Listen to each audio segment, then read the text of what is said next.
বিশ্বের সবচেয়ে গুরুত্বপূর্ণ বাণিজ্যিক জলপথ হরমুজ প্রণালী নিয়ে বর্তমানে চলছে এক অস্থির সময়। তেলের ট্যাঙ্কার বা মালবাহী জাহাজগুলো এই পথ দিয়ে যাতায়াত করতে গিয়ে এক অদৃশ্য আতঙ্কের মুখে পড়েছে। আর সেই আতঙ্ক হলো সমুদ্রের নিচে বিছিয়ে রাখা শক্তিশালী সব মাইন। এই মাইন সরাতেই সরাসরি অভিযানে নেমেছে যুক্তরাষ্ট্রের সামরিক বাহিনী।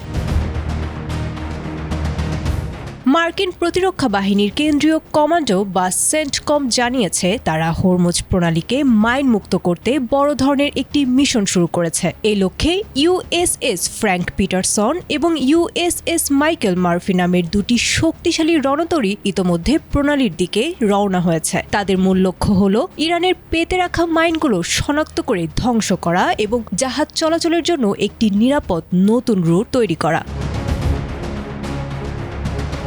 বিস্ময়কর তথ্য হলো ইরান নিজেই তাদের পেতে রাখা মাইনগুলোর হদিস পাচ্ছে না। গোয়েন্দা প্রতিবেদন অনুযায়ী ইরানের বিপ্লবী গার্ড বাহিনী কোথায় কোথায় মাইন পেতেছিল তার সঠিক হিসাব তাদের নথিপত্রে নেই। আবার অনেক মাইন সমুদ্রের স্রোতে এক জায়গা থেকে অন্য জায়গায় ভেসে গেছে। এই অনিশ্চয়তার কারণে বেসামরিক জাহাজ চলাচলে বড় ঝুঁকি তৈরি হয়েছে।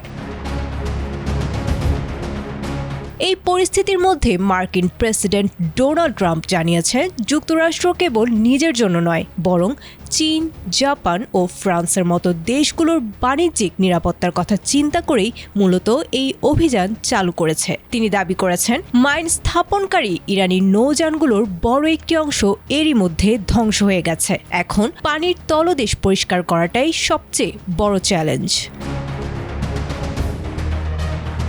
বর্তমানে পাকিস্তানে ইরান ও যুক্তরাষ্ট্রের মধ্যে শান্তি আলোচনা চললেও হরমুজ প্রণালী উন্মুক্ত করা নিয়ে বড় ধরনের আইনি ও প্রযুক্তিগত জটিলতা দেখা দিয়েছে। অ্যাডমিরাল ব্র্যাড কুপার আশ্বস্ত করেছেন যে খুব দ্রুতই একটি নিরাপদ করিডোর তৈরি করে তা বিশ্ববাসীর জন্য উন্মুক্ত করা হবে। আপাতত সবার নজর এখন পারস্য উপসাগরের এই উত্তাল জলপথের দিকে। আয়েশা আক্তার, এটিএন বাংলা।